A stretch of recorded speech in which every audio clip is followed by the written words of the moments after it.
오늘은 출애굽기 18장의 말씀을 보도록 하겠습니다. 이 18장의 내용은 하나님께서 이스라엘 민족을 출애굽시킨 이후에 모세를 통해서 광야의 그 여정을 이끄시는데요. 그 여정 가운데서 일어났던 한 사건, 특별히 모세를 돕는 사람들을 선택하는 내용인데요. 오늘도 이 말씀을 통해서 하나님의 동력자의 중요성, 그리고 우리가 하나님의 동력자임을 깨달을 수 있는 저와 여러분 되기를 주님의 이름으로 축복합니다. 18장 1절에 모세의 장인이며 미디안 제사장인 이드로가 하나님의 모세에게와 자기 백성 이스라엘에게 하신 일 곧 여호와께서 이스라엘을 애굽에서 인도하여 내신 모든 일을 들으니라. 이 장인 이드로가 모세가 이스라엘 민족을 이끌어냈다는 소식을 듣게 되고 그를 찾아오게 됩니다. 그래서 그 모든 여정을요 직접 모세를 통해서 듣게 되는데요. 2절에 모세의 장인 이드로가 모세가 돌려보냈던 그의 아내 시보라와 그의 두 아들을 데리고 왔으니 그 하나의 이름은 게르솜이라. 이는 모세가 이르기를 내가 이방에서 나그네가 되었다 하며 하나의 이름은 엘리에셀이라. 이는 내 아버지의 하나님이 나를 도우사 바로의 칼에서 구원하셨다 함이더라. 이 이드로가 모세의 아내 시보라와 그 다음에 두 아들을 데리고 모세를 만나러 온 겁니다. 5절에 모세의 장인 이드로가 모세의 아들들과 그의 아내와 더불어 광야에 들어와 모세에게 이르니 곧 모세가 하나님의 산에 진친 곳이라. 이제 시내산 앞에 이스라엘 민족을 진을 쳤고요. 그 소식을 듣은 이드로가 그의 아내였던 자기 딸을 데리고 또 두 손주를 데리고 모세를 찾아온 겁니다. 6절에 그가 모세에게 말을 전하되 내 장인 나 이드로가 내 아내와 그와 함께한 그의 두 아들과 더불어 내게 왔노라. 모세가 나가서 그의 장인을 맞아 절하고 그에게 입맞추고 그들이 서로 문안하고 함께 장막에 들어가서 모세가 여호와께서 이스라엘을 위하여 바로 애굽 사람에게 행하신 모든 일과 길에서 그들에 당한 모든 고난과 여호와께서 그들을 구원하신 일을 다 그 장인에게 말하매 이드로에게 모세가 하나님의 기적으로 홍해가 갈라졌고 그 다음에 목이 말랐을 때 하나님께서 반석을 쳐서 물을 내셨고 그리고 하나님께서 만나를 내려서 그들을 먹이셨고 했던 모든 기적적인 사건들을 이드로에게 다 전한 것입니다. 이드로가 그 내용을 들었을 때 얼마나 감격했습니까? 그도 하나님을 인정했지만 하나님의 기적적인 놀라운 은혜를 경험했던 이 모세와 이 이스라엘 민족 가운데 하나님의 함께 하심을 들었을 때 감기무량했을 겁니다. 9절에요.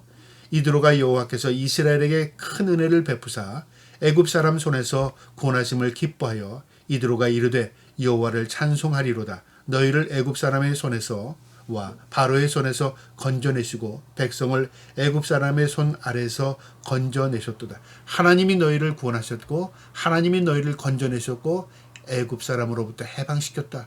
그의 입으로도 하나님을 찬양하게 됩니다. 11절에 이제 내가 알았도다.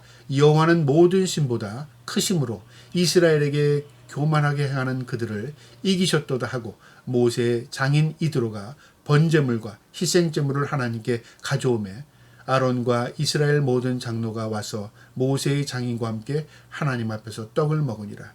이제 그 말을 들었던 이드로가 너무 감격해서 하나님을 찬양하고 자신도 예배하기 위해서 하나님 앞에 번제물과 희생제물을 하나님께 드렸고 그리고 또 그들 앞에서 백성들과 함께 즐거이 음식을 먹고 함께 기뻐하는 그런 모습을 기록하고 있습니다. 13절에요.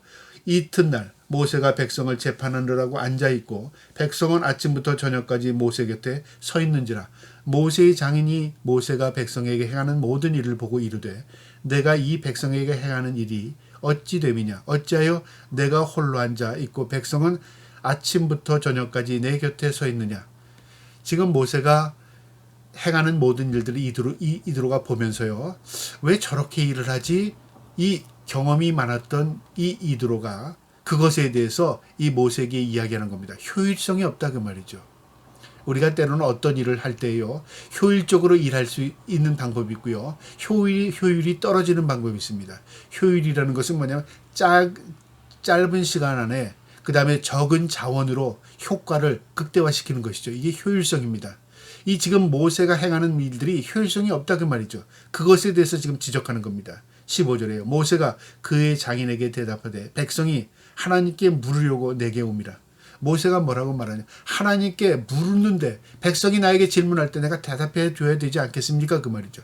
지금 자신이 해야 할 일을 충실하게 행하고 있지만 효율성에 대해서는 인식하지 못한 거죠. 그저 행하는 것만 생각했던 겁니다. 모세가 하나님의 사람이었지만요. 인간적으로 보면 효율성에 대해서는 오히려 이드로보다도 부족했던 것 같습니다. 그래서 사람이 중요성은 뭐냐면요. 내가 모든 걸 잘하는 게 아닙니다.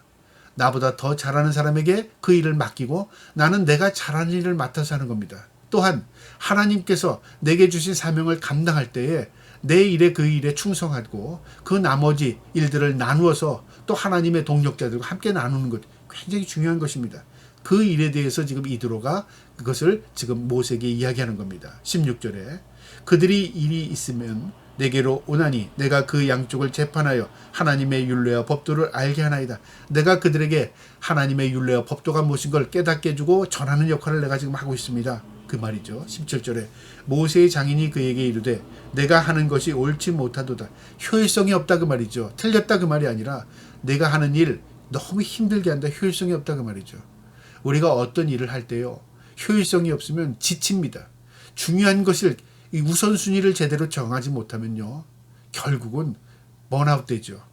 여러분 우리가 세상 일도 그렇고요. 하나님의 일도 마찬가지입니다. 분주하게 열심히 일했는데 진짜 중요한 일은 다 놓치고 있다 그 말이죠. 여러분 그래서 우선순위를 정하는 것 굉장히 중요합니다. 내가 지금 해야 할 우선순위가 무엇인가 그걸 놓쳐버리면 돌이킬 수 없다 그 말이죠. 18절에 너와 또 너와 함께한 이 백성이 필경 기력이 쇠하니 이 일이 내게 너무 중함이라 내가 혼자 할 수 없느니라. 기력이 쇠한다는 건 지쳤다 그 말이죠. 이 일을 너희 너무 중함이라. 너는 중요한 일이라고 하고 있지만 기력이 지쳤어. 내가 혼자 할 수 없어 그 말이죠. 여러분 이것을 깨닫는 것도 지혜입니다. 이것은 내가 혼자 할 수 없어. 이것을 함께 해야 돼.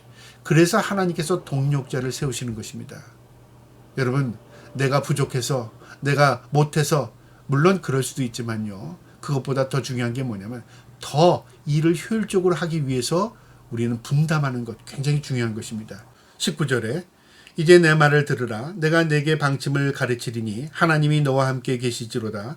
너는 하나님 앞에서 그 백성을 위하여 그 사건들을 하나님께 가져오며 이제 이드로가 모세에게요. 내가 하나 너에게 가르쳐 주겠다 그 말이죠. 내가 지치고 네가 기력이 쇠해서 이 일도 제대로 감당하지 못할 것 같다. 그러니 일꾼들을 세워라 그 말이죠.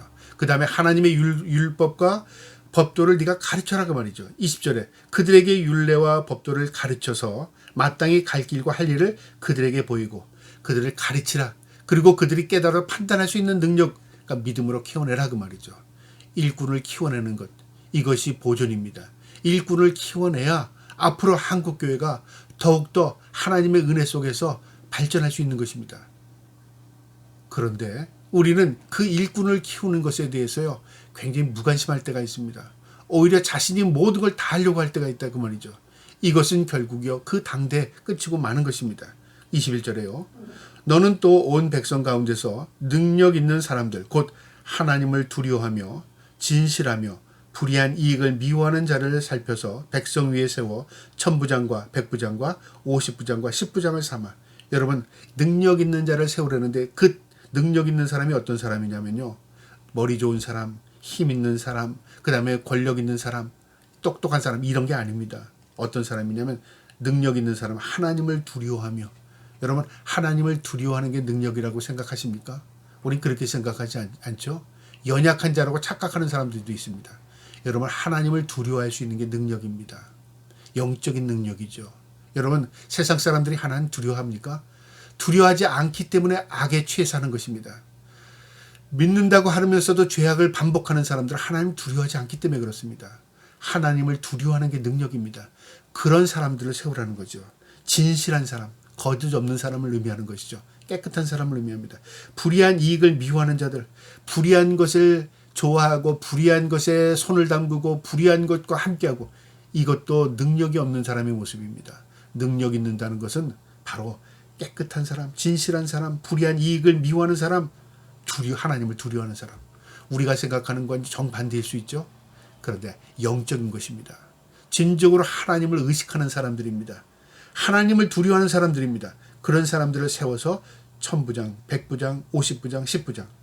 1000명을 리더할 수 있는 지도자, 100명을 리더할 수 있는 지도자, 50명을 지도할 수 있는 리더자, 10명을 지도할 수 있는 지도자.